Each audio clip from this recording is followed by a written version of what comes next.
সূর্যোদয় হয়েছে অনেক আগেই। রৌদ্রের তীব্রতা বৃদ্ধি পেয়েছে। জানালা ভেদ করেই চারুর মুখে শোভা পেল। নিদ্রা পালালো চট করে তৎক্ষণাৎ। গত রাতে কোনোভাবেই ঘুম আসছিল না। আসবেই বা কী করে? তার মস্তিষ্কে বসবাস করছিল নানান চিন্তা চেতনা। হৃদয় ছিল বিষাদগ্রস্ত। বিশাল বিছানায় পিঠ পেতে শুয়েও বিছা বিশাল বিছানায় পিঠ পেতে শুতেও চায়নি।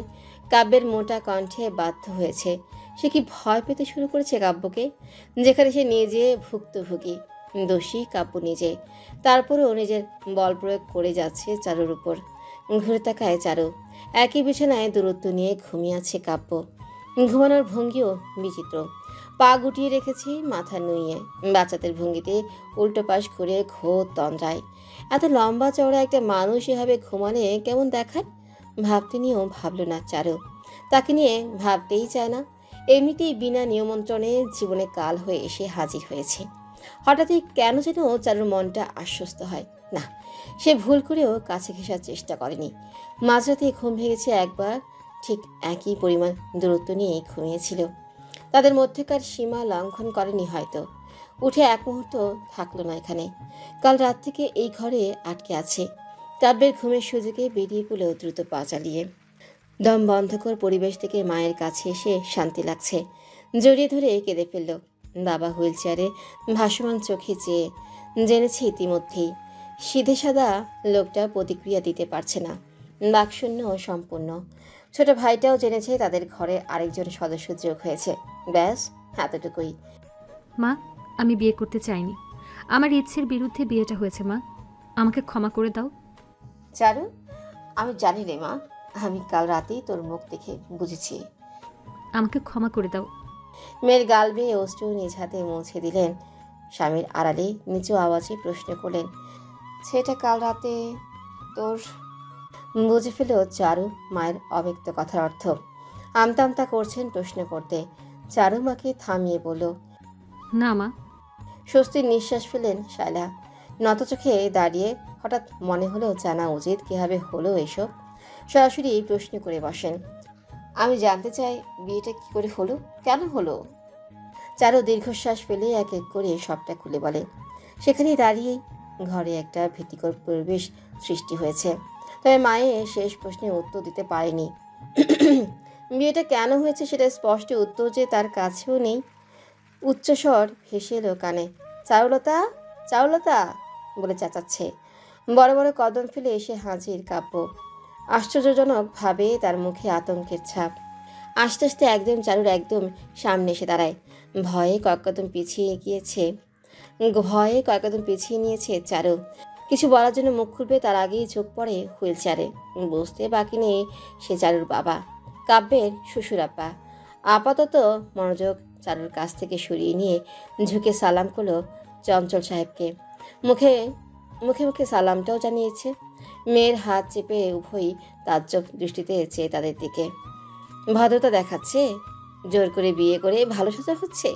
পুনরায় ফিরে এসে সাজার উদ্দেশ্যে বলল, আমাকে খাবার দেওয়া যাবে এখন? খিদে পেয়েছে আমার। অদ্ভুতভাবে শালার মনে মায়া হলো। তাও কাব্যের প্রতি কেমন মায়াময় কণ্ঠে খাবার চাচ্ছে। মুখটা দেখেই মনে হলো বেশ ক্ষুধার্ত। মন গলে যাওয়ার আগেই শক্ত করে নেয় শায়লা। বড্ড খারাপ মানুষ সে।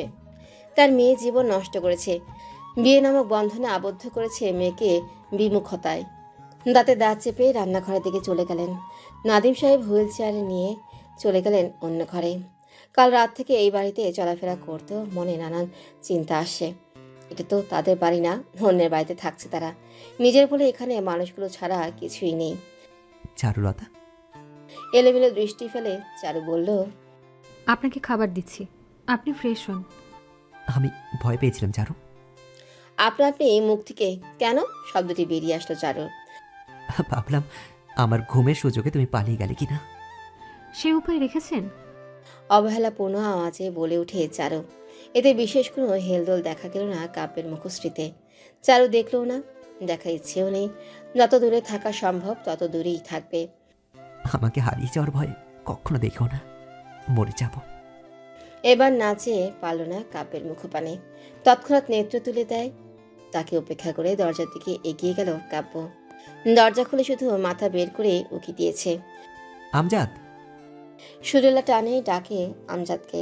সব সময় এরকম করে কেউ ডাকলে নির্ঘাত প্রেমে পড়ে যাবে। এখানে সেই সুযোগ নেই, কারণ দুটো, তারা উভয়ই ছেলে। দ্বিতীয় কারণ, কাব্য আফনান মোটেও সুবিধের লোক না। সারাটা রাত দরজার বাহিরেই ছিল। ভাগ্যিস একটা সোফা আছে বাহিরে, না হয় দাঁড়িয়ে রাতটা পার করা লাগতো। নির্ঘুম রাত কাটিয়ে শরীর আর সায় দিচ্ছে না। ইচ্ছে হচ্ছে না কাব্যের এই মধুর ডাকের উত্তর দিতে, তবেই দিতে হবে। জি জি স্যার। আসো, ভেতরে আসো। নাস্তা করবে? আমি? না তো কে? বাকি গার্ডরা কোথায়? আচ্ছা স্যার, নিচে। অ্যালার্ট করো ওদের, আসতে বলো। জি স্যার, আচ্ছা। সেখানে দাঁড়িয়ে ফোন বের করে নিল। সবাইকে একত্রে ফোন করেছে। একজনকে উপরে আসতে বলেছে, কারণ সে এখন ভেতরে ঢুকবে। দরজার বাইরে গার্ড দেওয়ার জন্য কাউকে প্রয়োজন। চারু দেখছে সবটা, শুনছেও বটে। বেশি দূরত্ব নয়। আমরা সারা রাত দরজার বাইরে দাঁড়িয়েছিল ভেবেই মাথা চক্কর দিয়ে উঠল। কাব্যের জন্য জন্মেছে আরও একরাশ বিষাদ। একটা মানুষ পাষণ্ড হতে পারে? এভাবে একটা মানুষকে দাঁড় করিয়ে এখন খেতে রাখছে। আমজাদ হাত মুখ ধুয়ে টেবিলে বসে পড়ে। আসা যাওয়ার পথে কাব্য চারুকে বলে গিয়েছে এখানেই থাকতে, চোখের আড়াল যেন না হয়। সাথে নিয়েই খেতে বসলো। মৃতৃষ্ণা নিয়ে খাবার এগিয়ে দিল শায়লা। সারা রাত ডিউটি করেছো, খেয়ে দিয়ে ঘুমাবে। আজকে তোমার আর কোনো ডিউটি নেই। আমার ঘুমের প্রয়োজন নেই স্যার, আই এম ফিট। আছে আমজাদ। কঠোরভাবেই বলল কাব্য কথাটি। মেনে নেয় আমজাদ বিনা বাক্যে। ভীষণ ভয় পায় কাব্যকে, ভীষণের চেয়েও আরও একটুখানি বেশি হয়তো। তবে কাব্য ভয়ানক নয়। আজ অব্দি তার যত্নে কোনো কমতি রাখেনি কাব্য। জোর খাটিয়ে নিজের সব কার্য উদ্ধার করেছে ঠিকই, সাথে বাহু চেপে সাবাসিও দিয়েছে। হেসেছে তার সাথে অনেক সময়, হাসিয়েছে তাকে। মন গলে যায় তার একটি কথায়। আমজাদ, তুমি ছাড়া আমার আর কি আছে বলো তো? মুচকি এসে খাওয়ায় মনোনিবেশ করলেন আমজাদ। পেটে ইঁদুর বিড়ালে রেস লেগে গেছে। যথাসময়ে এসে উদ্ধার করেছে কাব্য মহাশয়। না হয় খিদে তাড়নায় অক্কা পেয়ে যেত। পরদিন হেডলাইনে ছাপা হতো, ক্ষুদায় ভুগে অক্কা পেলেন আমজাদ। পড়তে বসো। দরজার পাশ দিয়ে হেঁটে যাচ্ছিল চারু। যতটা অঘটন ঘটুক না কেন, জীবন তো থেমে থাকবে না। বাধ্য হয়েই করতে হবে প্রতিদিনের কাজ। বাবাকে ওষুধ খাইয়ে দিয়ে ফেরার পথে বাধা হয়ে দাঁড়ালো কাব্যের মোটা আওয়াজ। কঠিনতা বজায় রেখে চারু প্রশ্ন ছুড়ে দেয়। পড়তে বসবো মানে? বিয়ে করেছি জোর করে, তার মানে এটা নয় তোমার চাকরির পরীক্ষা দেওয়ার স্বপ্নটা আমি ভেস্তে দেব। আপনি তো ভালো নয়, তাহলে কেন ভালো সাজার চেষ্টা করছেন? কি প্রমাণ করতে চাইছেন? অবলীলায় জবাব দেয় কাব্য। নিজেকে। আপনাকে প্রমাণ করার আর কিছুই নেই। সব কাল কয়েক ঘন্টার মধ্যে এই প্রমাণ হয়ে গেছে। কয়েক দফা চোখের পলক ফেলে কাব্য এক প্রকার উপেক্ষা করে বসে চারুর তাচ্ছিল্যময় কথাবার্তা। বাবা মাকে ভালো একটা জীবন দিতেই তো এত কষ্ট করে তোমার।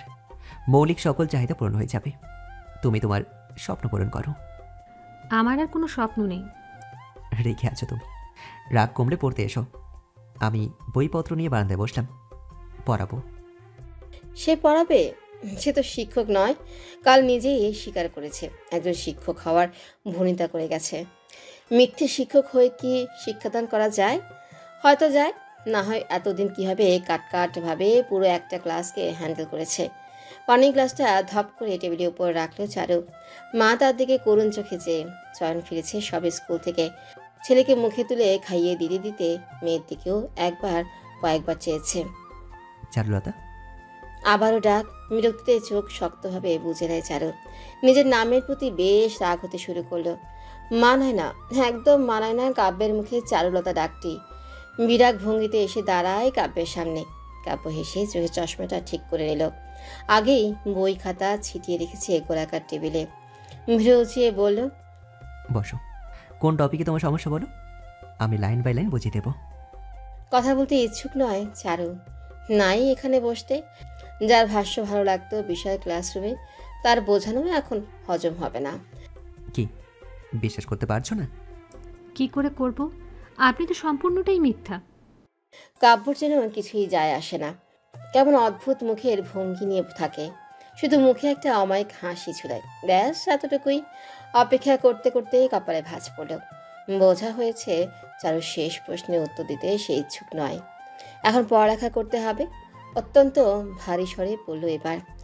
বসো, অপেক্ষা করতে আমি পছন্দ করি না। স্পষ্ট শব্দে হুমকি দিচ্ছে। মাত্র যে হাসিটা ছিল মুখে সেটাও বিলীন। চারু ঢোক গিলে এখন পড়া মাথায় ঢুকবে না। তারপরও বসতে বাধ্য তার সামনে। এই গরমে পরনে কালো রঙের ফুলহাতা টি শার্ট, আঙুলের ভাঁজে কলম এঁটে মাথা ঝোঁকালো বইয়ের দিকে। এক একটা পেজ উল্টে পাল্টে দেখছে গুরু গম্ভীর ভাবমূর্তিতে। চারু তার কর্মকাণ্ডে দৃষ্টি স্থাপিত করে। এক এক করে সব বই খাতা চেক করে মুখ খুলল কাব্য। তর্জনী আঙ্গুল রেখেছে বইয়ের পৃষ্ঠায়। বলল, এই পর্যন্ত পড়ানো হয়েছে, আমি নিজেই তোমাদের কমপ্লিট করিয়েছি। নাও, আরেকবার তুমি রিভাইজ করে নাও। দেওয়া লাগবে না। চারুর উত্তর মেনে নেয়নি কাব্য। চট করে নিঃশ্বাস ফেলে। মুখে এখনো রয়েছে গাম্ভীর্যের ছাপ। শব্দ করে বইটি চারুর সামনে রেখে বলল, 5 মিনিটে রিভাইজ দেবে, আমি আসছি। ফোনটা ভাইব্রেট করছে। পকেট থেকে ফোনটা বের করে নিল। সদর দরজার পাশে রয়েছে আরও একটি দরজা। সন্ধান হয়তো আজ অবধি চারু ও তার পরিবার পায়নি। আশপাশ আশপাশ তীক্ষ্ণ দৃষ্টিতে দেখে নিল, কেউ নেই তো। আওয়াজহীনভাবে ঢুকে গেল রুমটায়। ফোনে মিসড কল এসেছে, সাথে বেশ কয়েকটা SMS। কল ব্যাক করে কাব্য অন্ধকার কক্ষে সেন্টার টেবিলে হেলান দিয়ে সিগারেট ধরিয়েছে। ফোন কাঁধে গুজে অস্পষ্ট স্বরে বলল, বলো মাহমুদ। তুমি চারুকে বিয়ে করে ফেলেছো? হ্যাঁ, অভিনন্দন জানাও। মাহমুদের সাহায্যে কোচিং এসেছিল কাব্য। চারুর সাথে তার পরিচয়ের বিষয় জেনেই এখানে পা বাড়িয়েছে। মাহমুদ হাসবে নাকি অস্বস্তি প্রকাশ করবে বুঝে উঠতে পারল না। সে জানে চারু মেয়েটা সরল সোজা, আর কাব্যের জীবন প্যাচে ভরা। বিগত 8 মাসে কাব্য সম্পর্কে কিছু জানা না গেলেও মনের ভিতরে খটকা সর্বদাই কাজ করত। ভাবতে ভাবতে চুপ বনে গেল মাহমুদ। জেনে শুনে মেয়েটাকে ভুল জায়গায় ঠেলে দিল না তো? না মাহমুদ, তুমি কোনো ভুল করনি, বরং তুমি ভালোই করেছ। আমি ছাড়া চারুকে কেউ ভালো রাখতে পারবে না। বুকের ভেতরটায় ধক করে উঠে যেন তার অন্তরের বোবা চিন্তাগুলোও উত্তর দিয়ে দিচ্ছে কাব্য। আমতা আমতা করে বললেও, হ্যাঁ, তা তো অবশ্যই। কেন কল করেছো? এই তো চারুর ব্যাপারটা ভাবছিলাম। কণ্ঠ জোরালো হয়। ফোনের অপর পাশে রাগের আভাস পাওয়া গেল। বলল, কেন মাহমুদ, কেন ভাবছো তুমি চারুলতাকে নিয়ে? ওকে নিয়ে তোমার কিসের ভাবনা? চারুলতা আমার, আমি ভাববো ওকে নিয়ে। কণ্ঠের বজ্রপাতে ভরকে ওঠে আহমদ। তার কথার অর্থ কখনো সেরকমটা ছিল না। দ্রুত বলে উঠল, না কাব্য, আমি রাখছি। রাগ দমিয়ে চারুর কাছে এসে বসেছে। বই নিয়ে আকাশ পানে অন্যমনস্ক এক মেয়েকে দেখছে। হৃদয় বলল, তার চোখে এত সুন্দর কেন দৃশ্য আগে কোথাও দেখা হয়নি। দুঃখে এক মুখের ঘোরে পড়তে চাইছে। তার গালে লেপ্টে থাকা 2-1টা চুলও যেন আকর্ষণের প্রতীক। দু চোখে ভ্রম ধরতে শুরু করেছে। ক্লাসে মাথায় কাপড় এঁটে থাকা মেয়েটিকে আড়ালে আবডালে কতবার দেখা হয়েছে হিসেব নেই। প্রতি রাতে স্বপ্নেই তার দখলদারিত্ব দীর্ঘদিনের। হৃদয় শীতল হতে শুরু করলো পাষাণ মানবের। ঘন হয় নিঃশ্বাসও। নিষ্পলক চেয়ে থেকে চোখে নিচের অংশে একটু আধটু জল জমেছে। ঠোঁট আপনা আপনি প্রসারিত হয়ে আসে। বলে ওঠে, তোমাকে আমি কেন ভালোবাসলাম? আশপাশে অমনোযোগী চারুর কানে এই প্রশ্ন হুঁশ ফেরায় তার।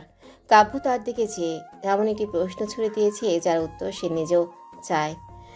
আদৌ ভালোবাসেন? অনেকটা। কেন? কি আছে আমার মধ্যে? গরিব একটা মেয়ে আমি, চেনা নেই জানা নেই, এটা কেমন ভালোবাসা? চিনি তোমাকে। এই যে তুমি রাস্তা দিয়ে চলার পথে বারবার মাথার কাপড় টেনে নিতে, পুরুষ লোক দেখলে মাথা নামিয়ে নিতে, রাস্তার পাশে টঙের দোকানে দাঁড়িয়ে 1 গ্লাস পানি খুব তৃপ্তি সহকারে পান করতে। সবই আমার পছন্দের। শুধু অপছন্দের হচ্ছে তোমার দীর্ঘশ্বাস। তপ্ত গরমে তোমায় পড়তে দেখে আমার কষ্ট হতো। তোমাকে সারাদিন পরিশ্রম করতে দেখে আমার কষ্ট হতো। কি করে বিশ্বাস করব আপনাকে? করতে হবে না চারুলতা, আমি বিশ্বাসের পাত্র নই। আর কথা আগ বাড়ায়নি চারু। সাথে কাব্য পুনরায় টিচারের রূপ ধারণ করেছে। একজন সাবলীল ভাষ্যকরের মতন করে পড়া বুঝিয়েছে, যেমনটা কোচিংয়ে করতো। অবাক হয় চারু। প্রথমে মনে শঙ্কা ছিল, ভুলভাল বোঝাচ্ছে না তো। সেই শঙ্কাটাও সময়ের সাথে ভুল প্রমাণ করে দেয় কাব্য। দিন পার হয়েছে অদ্ভুতভাবে।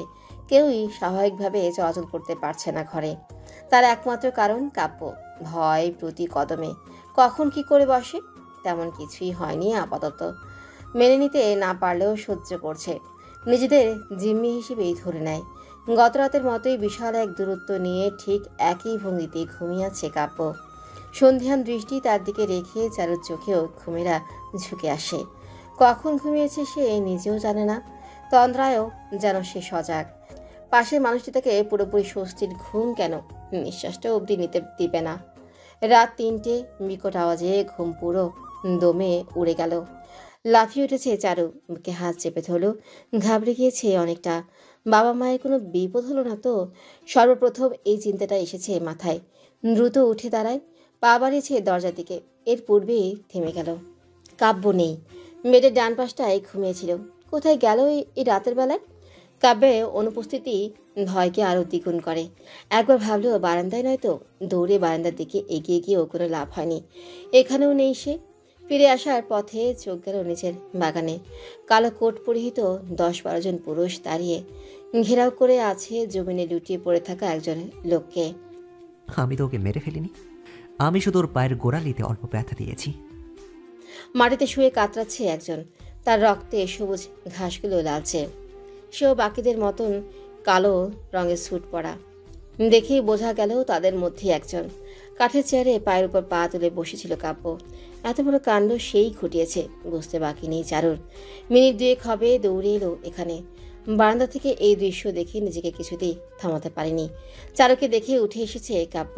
তার কথার জবাবে চারু চেঁচিয়ে বলল, একটা মানুষকে গুলি করেছেন আপনি, আর বলছেন মারতে চাননি? বাঁকা হাসে কাব্য। তার অসময়ে এমন হাসির কারণ এখনো যথাযথ জানে না চারু। হাতের পিস্তলটি এগিয়ে দিল আমজাদের হাতে। চারুর পাশে দাঁড়িয়ে আঙ্গুল তুলে দেখালো পড়ে থাকা লোকটির পায়ের দিকে। বলল, কাট টু কাট ওর পায়ের হাড়টাতে গুলি করেছি। এতে ওর বিশেষ কোনো সমস্যা হবে না।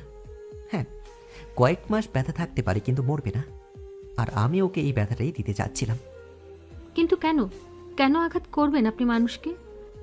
যেন ওই আঘাত আর ব্যথা থেকে বারবার স্মরণ করায় আমার সঙ্গে বিশ্বাসঘাতকতা করার পরিণাম কি হতে পারে। ফ্যালফেল নয়নে মুখ শক্ত করে দাঁড়িয়ে থাকা কাব্যের দিকে চাইল চারু। এই বাক্যটা তার জন্য সতর্কবার্তা নয় তো। দূর থেকে আরও একজনকে এগিয়ে আসতে দেখা যায়। বড় বড় কদম ফেলে পাশে এসে বসে লোকটির। ব্যাগ থেকে তুলো ব্যান্ডেজ বের করে লোকটির পা ব্যান্ডেজ করতে লাগলো, সাথে ইঞ্জেকশন পুশ করেছে। মায়া হলো চারুর। স্বাস্থ্যবান লোকটি রীতিমতো কাছে। সামান্য আঘাতে মানুষের প্রাণ যায় যায় অবস্থা, সেখানে গুলি।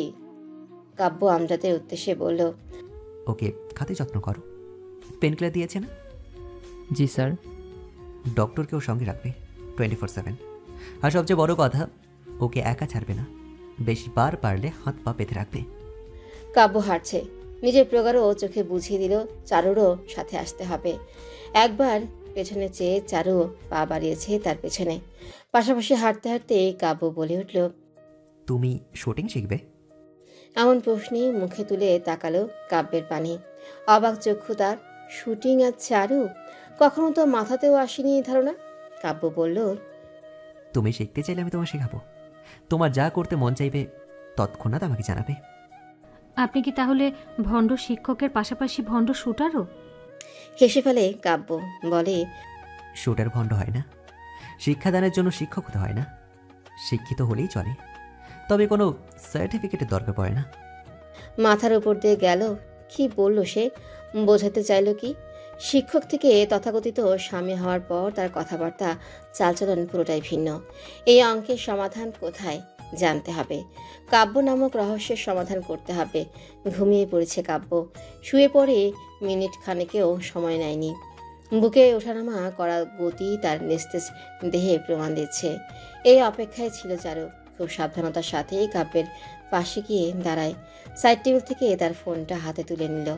দ্রুত পায়ে বারান্দার দিকে এগিয়ে গেছে। মনের মধ্যেখানে কাব্যের জেগে ওঠার ভয় নিয়ে ফোনটা অন করলো। চারুর চোখকে চমকে দিয়ে ভেসে এলো ফোনের স্ক্রিনে তার ছবি। সাদা রঙের ওড়না টানা মেয়েটি আর কেউ নয়, সেই ফটোকপির দোকানে বেঞ্চিতে ক্লান্ত মাথা নুয়ে বসেছিল। নিজের ছবিকে ভালোভাবে পর্যবেক্ষণ করে লক খোলার জন্য উদ্যত হয়।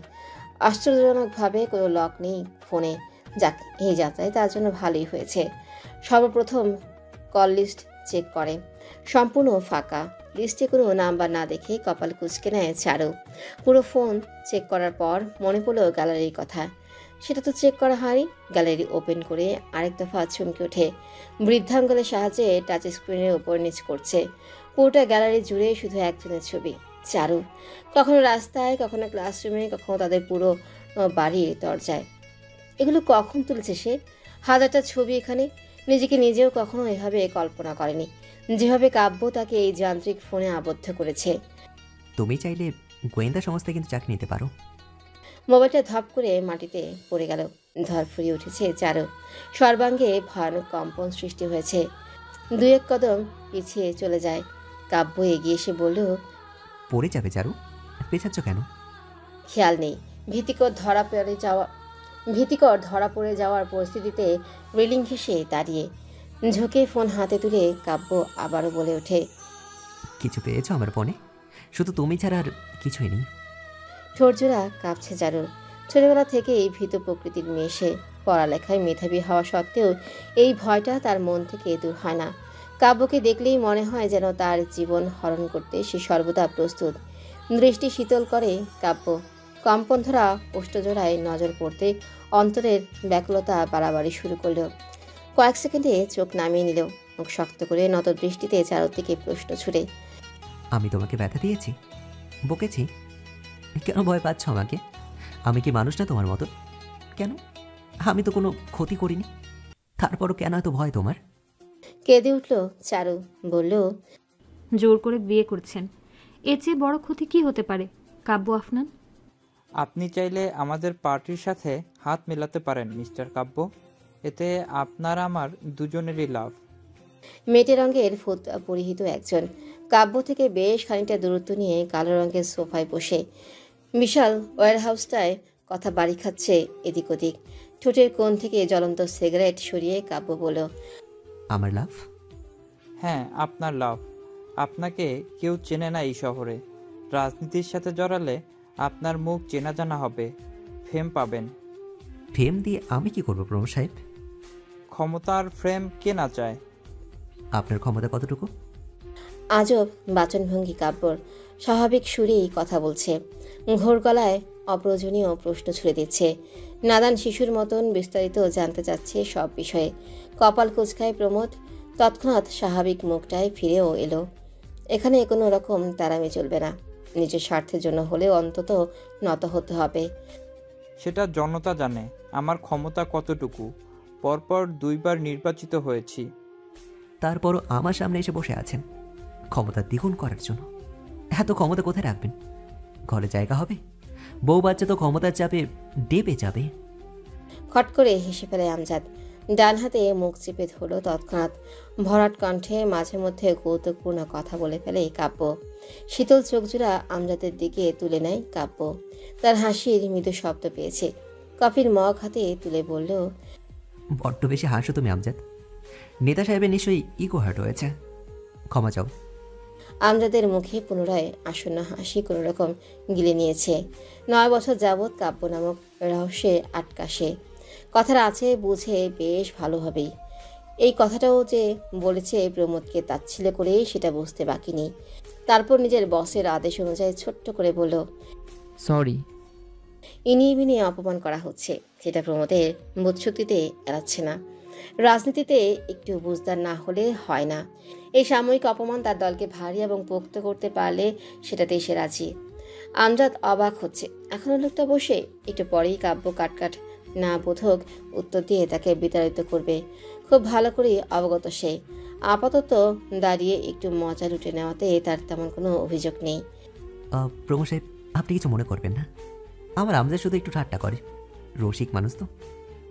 মুখে মিথ্যে হাসির টেনে প্রমোদ বলে ওঠে, আরে না না, আমি কিচ্ছুটি মনে করিনি। Good bye. বাবার বয়সী একজন লোককে গুড বয় বলছে। প্রমোদের মুখ থেকে প্রস্ফুটিত হলো, কি? নাথিং। কি বলছিলেন আপনি?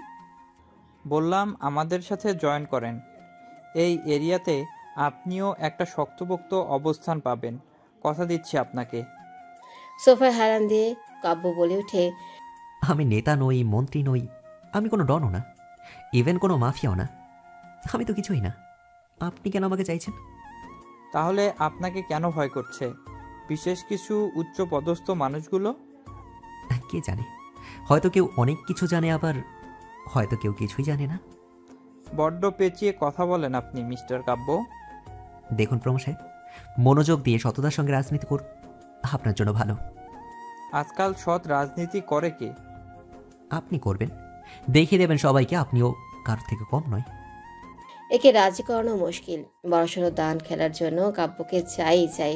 নিজের দলকে টিকিয়ে রাখার জন্য ভয় নামক শব্দটাকে কাজে লাগাতে চাচ্ছে।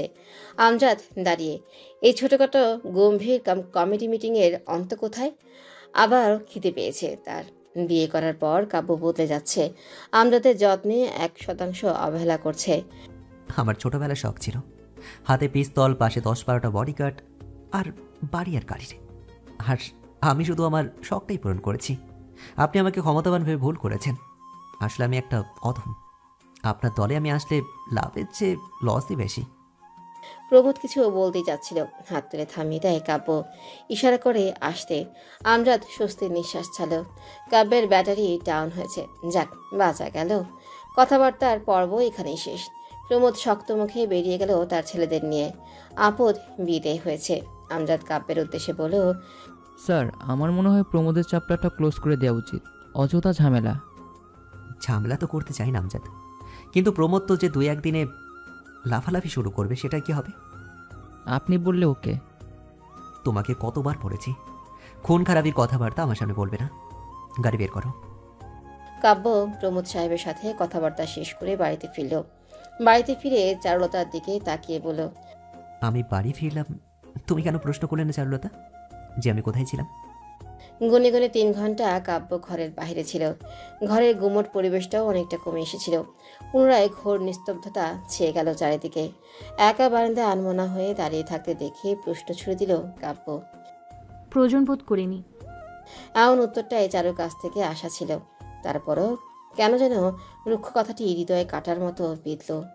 দূর থেকে কতটা ভালোবেসেছে সেটা উপলব্ধি করতে পারছে এখন। কাছে চোখের সামনে তার কণ্ঠস্বর মনের মধ্যে নতুন নতুন বাসনা সৃষ্টি করে চলেছে প্রতি মুহূর্তে। কিন্তু আমার তোমাকে প্রয়োজন, ভীষণ প্রয়োজন। ঘুরে তাকায় চারু, বলে, এসব কথা বলে আমার মনে সামান্য মায়া জন্মাতে পারলেও ভালোবাসা নামক অনুভূতিটা কখনো পাবেন না। ভালোবাসতে অনেকের ক্ষেত্রে সময় প্রয়োজন হয়। আমিও 8 মাসে ধীরে ধীরে তোমাকে হৃদয়ে ধারণ করেছি, আর সেই সময়টুকু তুমিও পাবে। বুকে হাত বেঁধে দাঁড়ায় চারু, চোখ মুখ জুড়ে রুক্ষতার ছোঁয়া। কাব্যের চোখে চোখ রাখে, ভয় নেই এখন, কোনো ভীতি নেই। অথচ কাব্য ভিতর মতন চোখ নামিয়ে নিয়েছে, কপালে প্রগাঢ় ভাঁজ ফেলে হাত মুষ্টিবদ্ধ করে দাঁড়িয়েছে, প্রস্তুত করছে নিজেকে। এখনই চারুর মুখ থেকে তার জন্য আসবে তীরাঘাত। ভালোবাসা কি করে উপলব্ধি করতে হয় জানেন? কিভাবে অপরপক্ষকে সেই অনুভব করাতে হয় সেটা জানেন? মেনে নিলাম আপনি আমাকে ভালোবাসেন, কিন্তু আপনি যে পথ বেছে নিয়েছেন সেটা ভুল ছিল। আপনি শুধু আমাকে পেতে চেয়েছেন, আমার ভালোবাসা না। অপরাধীর ন্যায় মাথা নুয়ে উত্তর আসে, কাণ্ড জ্ঞান হারিয়ে বসেছি। কত সাফাই গাইবেন? কেন সাধু সাজছেন? পিস্তলের ভয় দেখিয়ে আমাকে বিয়ে করে নিলেন। আমার জীবনে আসার কি কোনো সুস্থ স্বাভাবিক পথ ছিল না? হয়তো ভেবে দেখতাম, একদিন ঠিক মেনে নিতাম। ধীরে ধীরে আপনাকে ভালোবাসতাম। আপনি নিজ হাতে সব পথ বন্ধ করে দিয়েছেন শুধুমাত্র আপনার একটা ভুলে। এভাবে ভালোবাসা যায় না, আপনি ভুল। অস্ফুট শব্দে কাব্য আওড়ালো, আমি ভুল? জানেন কতটা ভয় রেখেছেন আমার পরিবারকে? আমাকে সারাক্ষণ হৃদয়টা হাতে নিয়ে ঘুরতে হয়। আপনার ওই বন্দুকের ভয়। ওই লোকটার মতন আমাকে যদি একদিন মেরে ফেলেন, আপনি পারবেন, আপনি সব পারবেন। আপনার ভালোবাসা না এটা, হয়তো শুধুই একটা আকর্ষণ। যেদিন দেখবেন আপনার ভালোবাসার ডাকে আমি সাড়া দিতে পারছি না, সেদিন হয়তো মেরে ফেলবেন আমাকে। চুপ থাকো চারু, জাস্ট শাট আপ। আমি চুপচাপ শুনছি বলে তুমি চাতা বলে যাচ্ছ। বলেই কয়েক কদম এগিয়ে আসে কাব্য। শার্টের আড়ালে প্যান্টে গুজে রাখা পিস্তলটি বের করে এগিয়ে দিল চারুর দিকে, বলল, আমার সাধ্য নেই তোমাকে হত্যা করার। তুমি নাও, বুকের বাম পাশটা বরাবর গুলি করবে। হৃদয়ের বিস্ফোরণে হারিয়ে যাবো এই গোটা পৃথিবী থেকে। কাব্য নামক ভয়ের অস্তিত্ব সারা জীবনের জন্য কেটে যাবে তোমার। Shoot me. তুমি কি তোমার বাবার মতো কাঁপো?